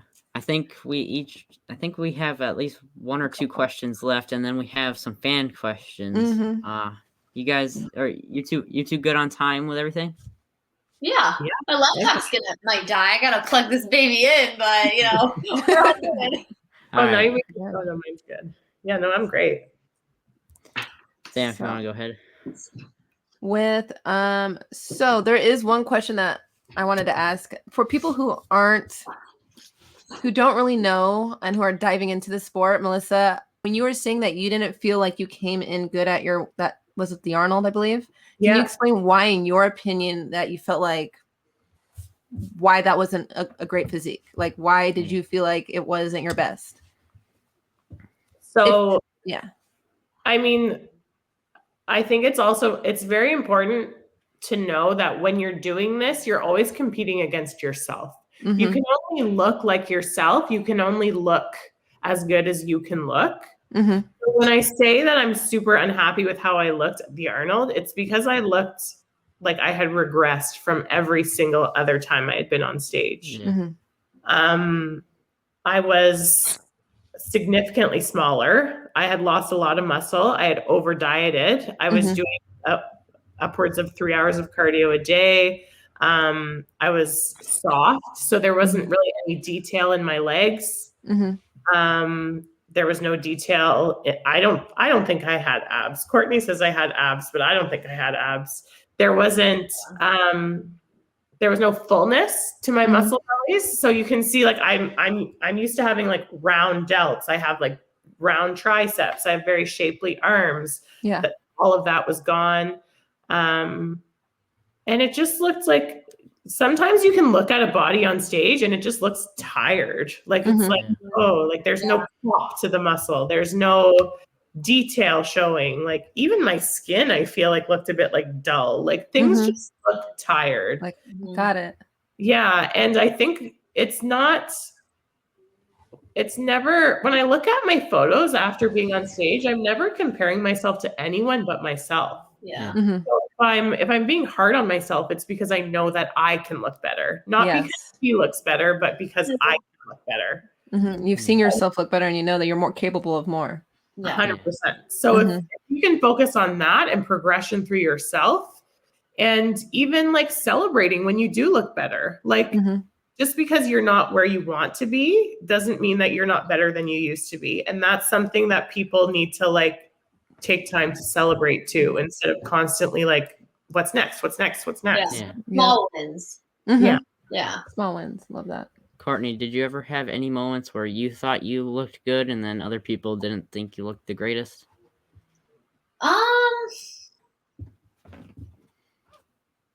No, I would say every time I looked, I don't really think it was other people. I think I knew when I felt off and I knew when I felt on. I think the only time I felt off was one Arnold. I didn't show up to the show in shape, at all. So that was my big thing. But that was really it, I think. We just can never do the Arnold ever again. Okay? I've never won Arnold. I've always come like off second, last. Fuck it. Whatever. Bad. Just kidding. But like, what about you, Sam? Did you ever have any moments like that? Oh yeah. Oh, I definitely did. There was one show that I loved the way I looked, but I knew for a fact I came in too muscular. Like I knew, but I loved my look. It was when I stopped doing, did my figure run, that one show, and went back to bikini, and I loved the way I looked, but I had to put on a wig to hide my back and try and hide my shoulders a little bit, because my shoulders were still, no matter how much I tried to be flat, I couldn't. I was and I was just like, dang, but I still love the way I looked. Yeah. Yeah. And I knew once I got off stage, I knew what my feedback was going to be, but I was like, I had to try. Yeah. And if you love the way you look and you got to go on stage and get beautiful pictures and stuff, yeah, who cares, you know? Yeah. Especially if you went into it knowing like, oh, I might be too big, but screw it. I like me and I like how I look, so whatever, you know? Yeah. Yeah. And it was fun to wear a wig. And it was a new. Yeah. It was hotter than can be though with those lights. I was like, I'm gonna pass out. I could not. That's some good strategy there. I would have never even thought to do something. No, me neither. Smart. I had it. I was like, I literally look like a figure person still. I was like, what can I do to like try and limit? Or maybe not pose as much, you know. I was trying. I was like, let my arms just kind of like. Yeah, you just like yeah. I was like, don't be upright. Try and like, you know. Yeah. Oh, God. But that was my favorite look. So usually at this point in the show, we'll talk with people about their like favorite movies and TV shows. But I had something different in mind, specifically for this show. So I kind of want to do like, how well do you know each other trivia between Courtney and Melissa? So Oh my God, we can do it. We can do it. I want to ask the first one. All right, go ahead. So I'm gonna ask Courtney, what's Melissa's favorite movie? She didn't even get this right about her husband when we did it. So I expect you to do this about her. I know she loves TV shows. Chris, hold on. C-Bum's at the door. C-Bum, what's her sister's favorite movie? See? The fucking brother doesn't even know. I don't know. Come on. Harry Potter 4. Harry Potter 4. Oh, that's a pretty good guess, actually. All right. Is it right, Mel? No? We can just say it is. I don't even know what. Yes, it's right. I don't even have a favorite movie. I don't watch movies. No, I feel like I really liked Miss Congeniality. Like I watched that movie a million times. Yeah. I also liked Mystic River a lot. I don't really have a favorite movie though. So like I feel like that was a good guess for Christopher though. That's my favorite Harry Potter movie. Good job, babe. Yeah. I was gonna ask the same for Courtney, but I guess Courtney doesn't have a favorite movie. I don't even think Courtney watched movies. I really don't. What's Courtney's favorite TV show then, Melissa? Yellowstone. It's my new latest obsession. It's not like she just said that. Bachelor. What? Yeah. I said it's not like you just said that earlier in the you know. No, she got it right. She's also posting it on her Instagram, and she never posts TV shows on her Instagram. No, so like, I really like it. I'm into it.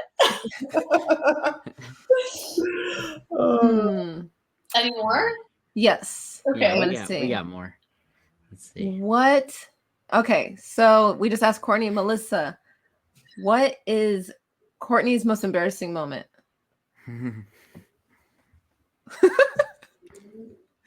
your most embarrassing moment? I don't even know if I know that. I know I have a lot of embarrassing moments, but I was going to say she has a lot on a daily basis. Maybe none of them are embarrassing because you have so many.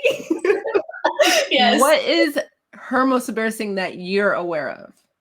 I'm going to say most embarrassing? Is it the pants story we just heard on stage? Not you were on stage.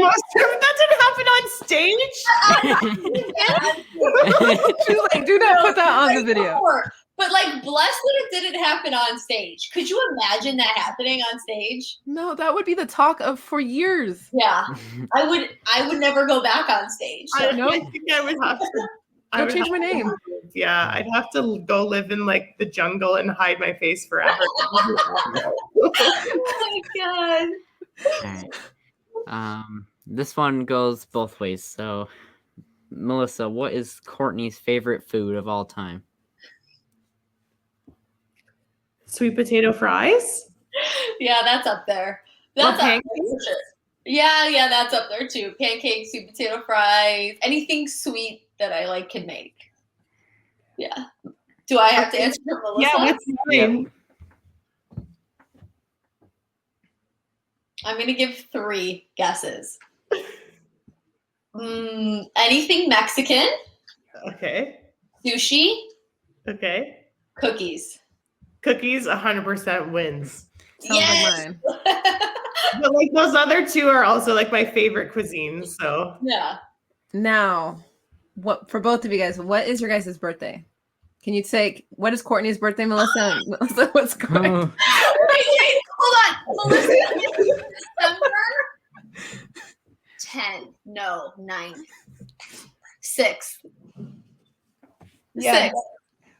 yours is September. I can hear voices. Yours is September. Christopher told you? He's so I was close. I said the 9th or the 10th. Yours is September 16th. You were 2 off as well. 14th. 13th. Oh, I needed to know Courtney's birthday. All right. He didn't even know. Same month. I think we got it right, you know? You guys got the month. That's close. Yeah. So I'm taken apart from bro chat. So I want to volunteer. Who wants to answer this question first? Bro chat? This is from Yeah. a guy. I'm going to let Melissa do this one first.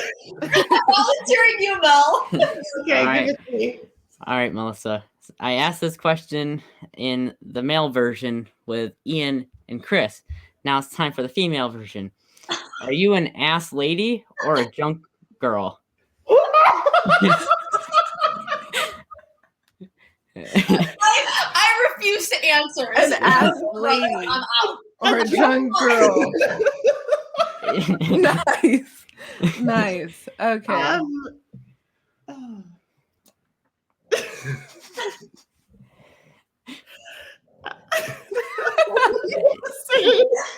Ian, what's the answer? I like want to say gosh. I'm both, but I feel like that's cheating. Maybe I'm an ass lady. All right. I second her. All right.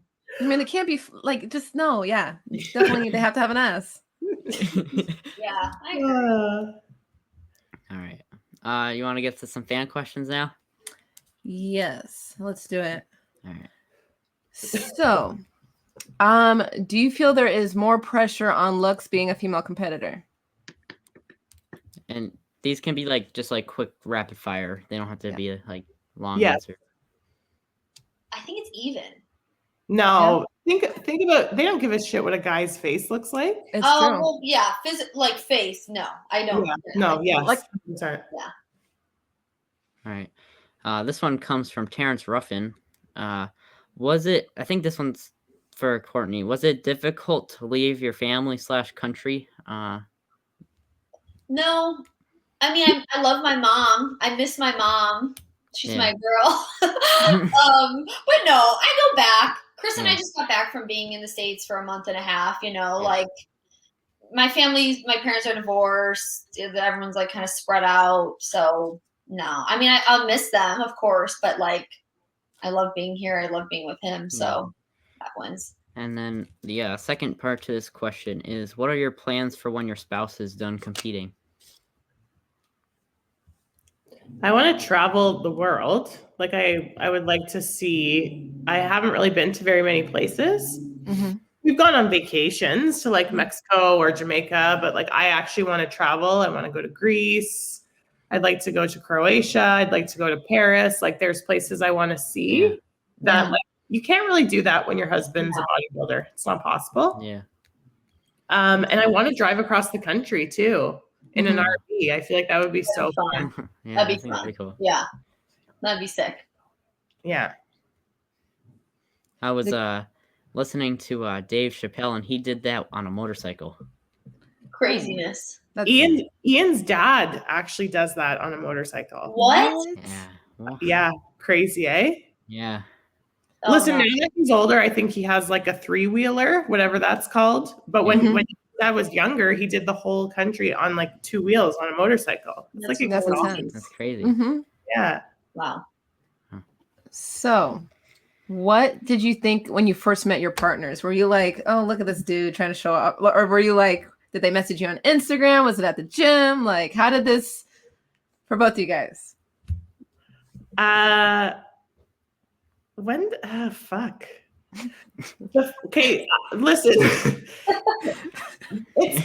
I feel like I saw Ian like before around, but I was always in a relationship. So to be completely frank, I just didn't. I would be like, oh, that guy's really big, but like it wasn't anything like that. Mhm. When I actually met him for the first time and we conversed, and there was like, you could tell there was like physical attraction between the two of us. Mhm. I was extremely attracted to his demeanor and his confidence, and he just had this like extreme like masculine energy that like took over the room without really trying, and I was just like so drawn to him for that. Yeah.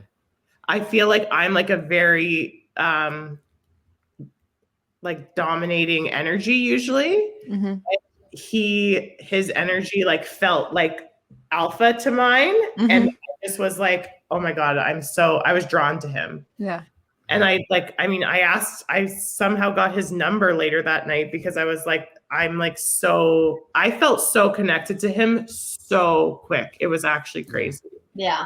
And even to this day, like I literally feel like he's like my puzzle piece. Like the way we fit together is something that I never thought I would ever experience in my life. So, and that was very immediate when I met him.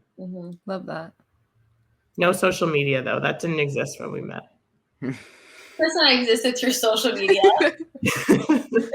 So I actually messaged him first, like multiple times. Okay, so how did you slide into his DM? What was the pickup line? So it was because Gymshark, used to be with a clothing company, Gymshark, right? They said to their athletes, hey, you need to wish Chris Bumstead and Ryan Terry good luck at the Olympia. And I was like, there was not a lot of people who competed that were on Gymshark. It was like me, Ryan Terry, and I literally think that's it. A men's physique guy, right? So I was like, who is this other guy? So I looked him up, and then I saw like later I did this video, and then I looked him up, and then I saw later on that he got second, whatever that weekend, and then I said, wow, congrats on second place, that's huge. And then he didn't respond, and then I said something else. I like responded to his story, and then I said something else. But to be fair, he didn't see the messages, okay? He did not see them. Then he saw them, and then he responded, and then we were like, it was like high school, we were like talking like on the phone every night for like 3 hours. I went to freaking Europe, and like the whole time I should be like out enjoying Paris, and I'm like messaging him like different time zones. So we were just, and then I came to Canada, and I never left. No, I'm kidding. I left. It was like back and forth for a while, obviously, because I'm in the States, but it was it was immediate. Yeah. Something I'm curious about, what was Paris like? What's it like there? You know what? I didn't love it, to be honest. No, I didn't. Maybe I didn't spend enough time there. I was only there for like 4 days, but I didn't really love it. The food was really good. I'll give it that. But I don't know. Maybe it's because I wasn't like buying crazy expensive things and shopping and all that fun stuff. But it was cool to explore. I saw the Eiffel Tower. That was fun. Nice. Yeah. What is your favorite trait and characteristic about you and your significant other?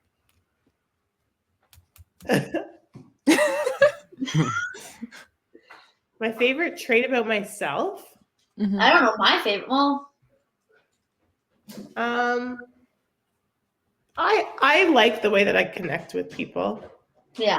That's something that I really value in myself. My favorite trait in my husband is probably he's behind me. He's like, think carefully. He's very good and very comfortable at being exactly who he is. Yeah. And that's something that I value in him because I always get the real him. And I also value it because I've learned very much how to be the same for myself. Yeah. Okay. All right. A trait in me and Chris. Oh. I don't want to say I have the same trait as Melissa, but I feel like I don't know if it's connection or making people feel very like loved and welcomed and appreciated. And I feel like that is, I do know that is a trait I have for sure. I'd also say I don't think this is really a trait, but this is like, I feel something Chris and I both have, like, I feel we both have very genuine like souls. Like we're very ourselves, I guess, you know. Authentic. Say again? You're authentic. Yeah. And then another trait I love about Chris, I don't know what kind of trait this would be, but he has a very calm sense about him.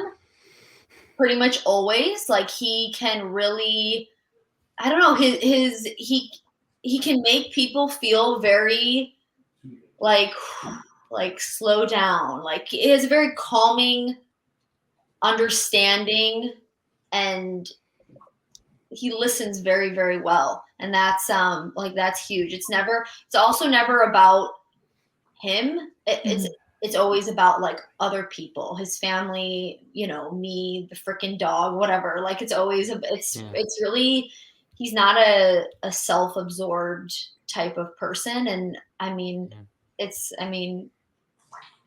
obviously you should have a loving relationship with yourself, but he is not like a all eyes on me type guy. And I find that it's something that I love about him. Yeah.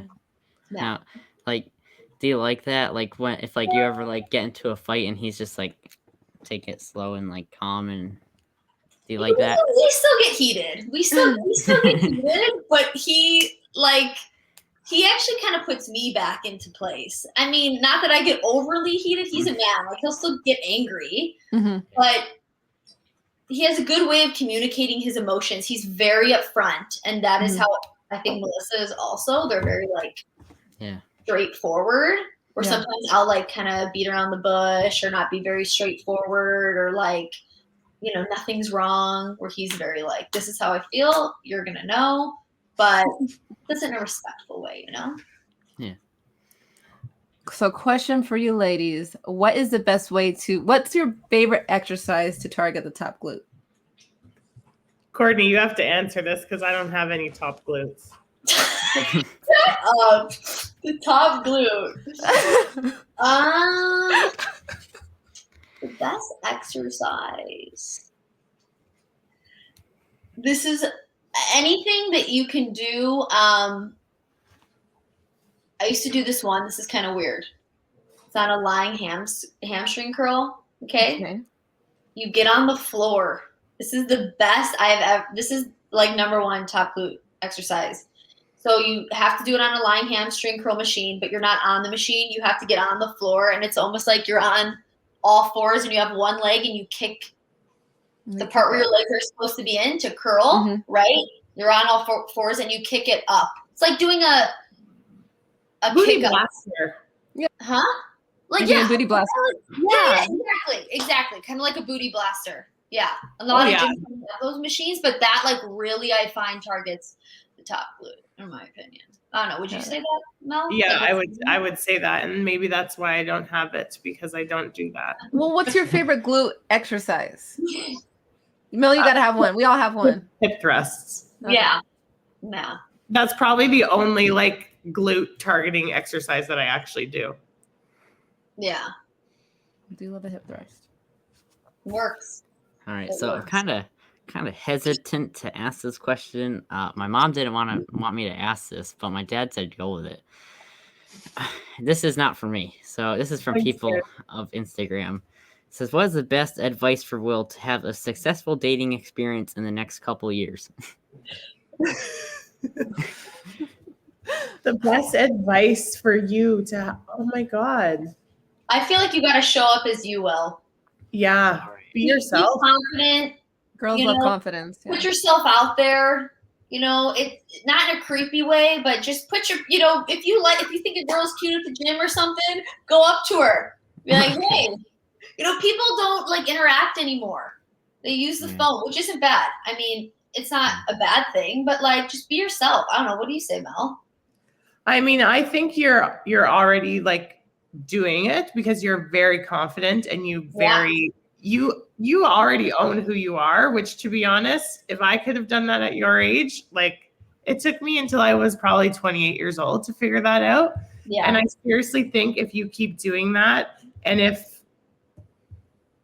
you figure out what you want in a girl and don't go for any less, you will be golden. I swear. Yeah. Don't beat yourself up if you have maybe, dates or bad relationships that aren't like ideal. It's like a part of the learning lesson. It's part of the process to figure out what you do want in someone. Sometimes you have to have like maybe a not so great relationship or not so good date. So you're like, oh, I'm not gonna, I don't like that. Or that's a red flag, you kind of like learn along the way. I'm in no rush to get a girlfriend, but this question, a lot of the girls at the gym are like just out of college and older. It's like, should I still go for it or? Wait, how old are you, Will? I'm 15. 15. No, that's girls are out of college? Yeah, no. I'm just joking. And those girls might think they're like kind of like, which you're the shit, Will. But I don't know. Nah. Yeah. Okay. Not the college ones. Yeah, not the college ones. They've already experienced a little craziness. A little crazy. Yeah. So I want to ask, what is something that your partner does that drives you crazy that they do on purpose? Like they purposely like, oh, it's going to tick them off. I'm going to do it.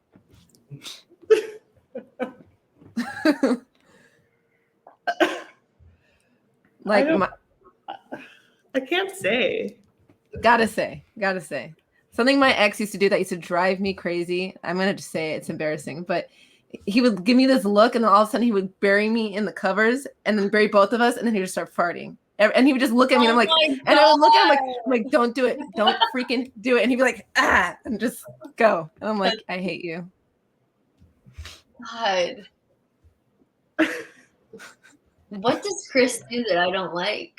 I mean, he does do stuff that I don't like for sure, but that drives me crazy. Never tries like give you a wet willy. Never tries to like. I mean, Ian like grabs me all the time. Yeah. Like he grabs my butt or he'll like grab my boobs and stuff. But like I feel like I pretend that it annoys me, but secretly I like it. Yeah. Like I hate you. I'm like, don't touch me, don't tickle me. But secretly, tickle, God, he loves me so much. Tickling. That's where I like die in the sides, and that's that. Yeah, I don't know. I'm like, you said this. He's like, no, I didn't. I'm like, yeah, you did. So then he's like, oh yeah. I'm like, sometimes that. What is the worst pickup line that was used on you? Someone came up to me at the bar and told me that I had a nice posterior chain. I heard you tell me this one.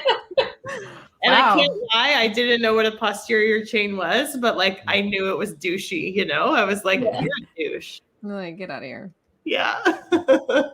I had a hilarious one that I posted on Instagram because I posted it to my close friends list a while ago.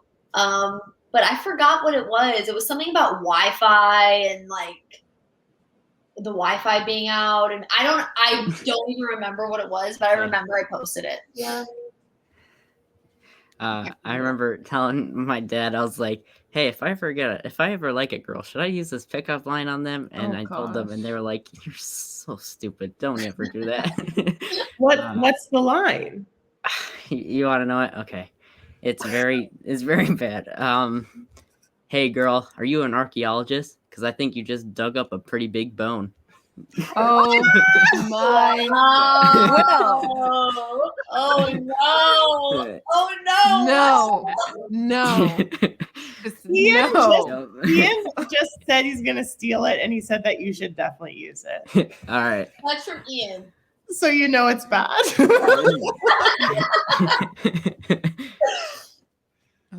gosh. Well, no. Sam's like, I'm not listening to this. I'm just nope.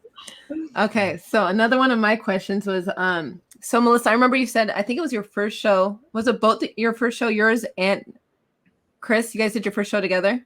Mm-hmm. Is that the only time you guys competed together? No, we did. Yeah, we did our first show together. We did our first Olympia together.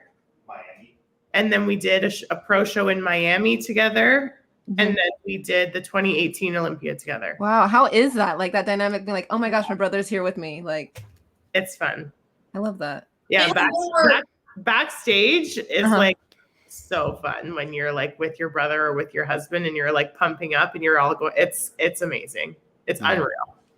Yeah, didn't you have all three of you at the Olympia? Yeah, in 2018 it was me, Ian, and Christopher doing the Olympia together. That's cool. I can imagine your families together and the audience just going crazy. Does that take a lot of pressure off? I think it helps when you have like other things to focus on. Mm-hmm. You know, you're not like waiting to go on stage and you're like, oh my God, I'm going on stage. No, you're actually watching like your husband on there instead. So it's like, it definitely helps a lot to have like distractions. Yeah. Oh my God. My child. He or she. It's a she. She's so pretty. Look at her colors. Say hi, Evie. Just please don't knock over my mic. She's done it before. What is your favorite protein flavor or favorite protein in general? Raw cookies and cream is amazing. I just got it and I'm putting it in my coffee. I'm putting it in my oats. I'm just like, yeah. It's good? Oh yeah. Oh, I'm going to try. Yeah, it's delicious. I say just like classic vanilla because it can go good with anything. True, whether you want to make a shake or pancakes, oatmeal, whatever. Vanilla is good to bake with for sure. And baking. Yes, for sure. Yeah. One thing that I did once that was pretty good. You take orange Gatorade and then you do vanilla protein powder and it's like an orange creamsicle. Ooh. Oh my God, that's like Ian's favorite thing to do. Yeah. Really? Yeah, he loves like orange creamsicle flavors like that. Gatorade. Grape and vanilla? Yeah. Okay, there you go, Will. You have to try grape Gatorade and vanilla. All right. Great. Huh. Ian says it's delicious. All right. I'm even going to try this. I'm curious. Yeah, that's right. So, Courtney, what are you currently doing right now? Oh, God. Right now, I'm just trying to like figure it out, you know. Actually, something Melissa and I are doing. We haven't really announced it, so I don't really want to say what it is, but it's a project that we're both like super passionate about. Kind of took some time getting off the ground, but it's in the works. So that's gonna be something that we launch probably like, I don't know, I would say start of next year, maybe end of this year, depending. So that's something that's happening. And then some other like individual little things, you know, life. I'm getting back in training. I took a bit off like the past 2 months. So trying to get back into training. Like obviously I was training in Florida and then stopped coming here because I'm in quarantine because I traveled. So like that, and just, you know, being more present, I guess, in life. You know, I feel like everyone always wants this big answer, like I'm doing this or I'm starting this. And I mean, yeah, that's like exciting, working towards, you know, business goals. But I think for me, more than anything, being more self-aware and being more in the present moment. Before I fixated so much on like what's next and the next thing that I never like took time to be grateful for where I was actually at and everything I have accomplished or did overcome. You know, I never really like appreciated that. So yeah, that's kind of like what I'm focusing on. Nice. Yeah. But there is a question in here that I wanted to ask, and I can't find it. But the question is, what are your thoughts on women using gear and why does nobody talk about it?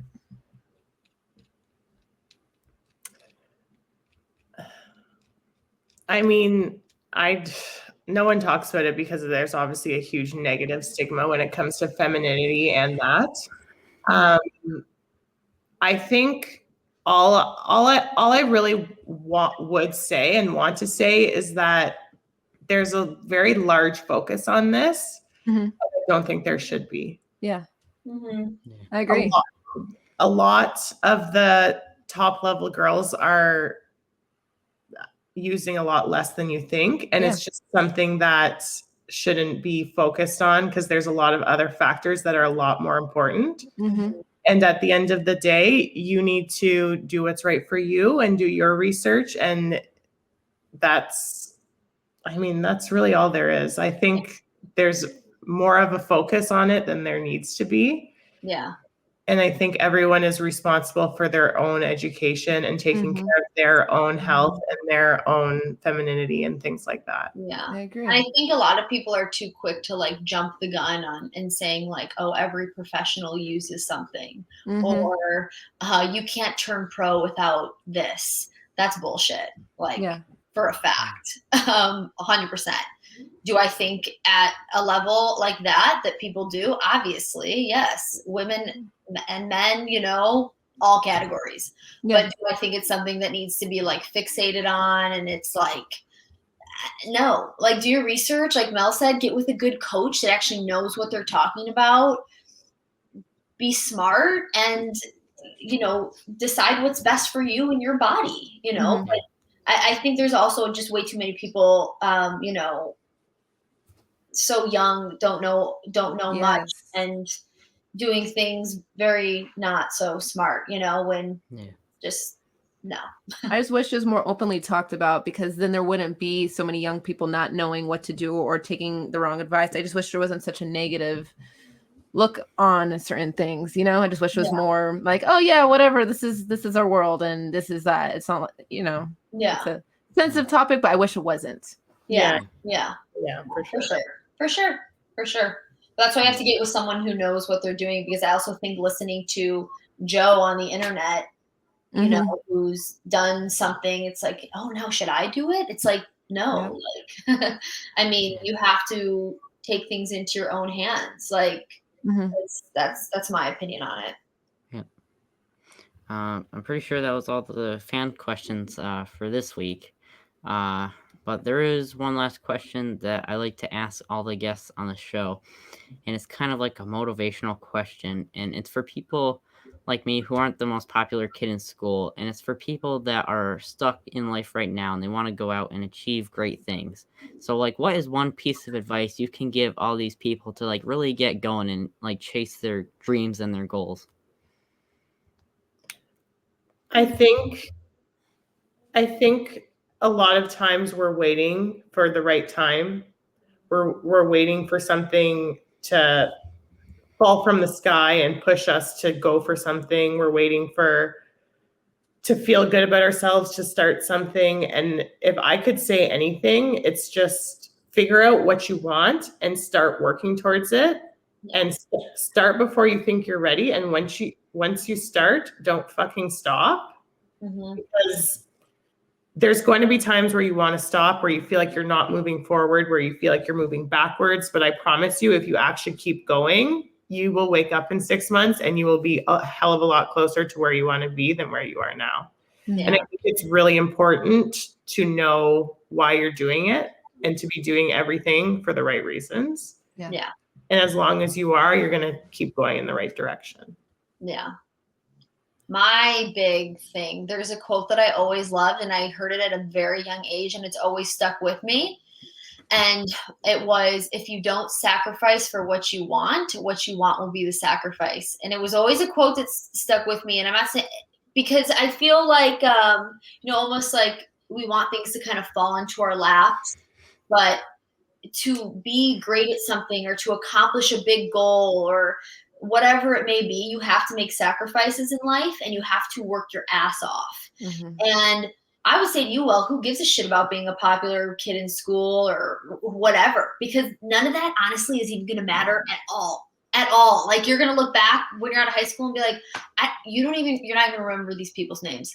I promise, maybe a few of your good friends or whatever, but like no one cares what you're doing 2 years down the line, 5, 10, like no one cares at all. And focus on yourself, make those sacrifices and go after what you want. And like Mel said, like you just put your head down and have that underlying drive that's really gonna like get you to where you want to be. And don't be afraid of hard work, because anything that's great is going to take work. Awesome. Those were 2 perfect answers to that question, and I think that's definitely going to help a lot of people out. I want to thank you both for doing this podcast. I had a lot of fun. You both have great personalities, and I loved hearing your stories. And I want to thank you for doing this podcast once again. Yeah, thank you guys. Thank you, ladies. We appreciate being here. Nice to meet you guys and to be on here with you. Yeah, Nice to meet you both.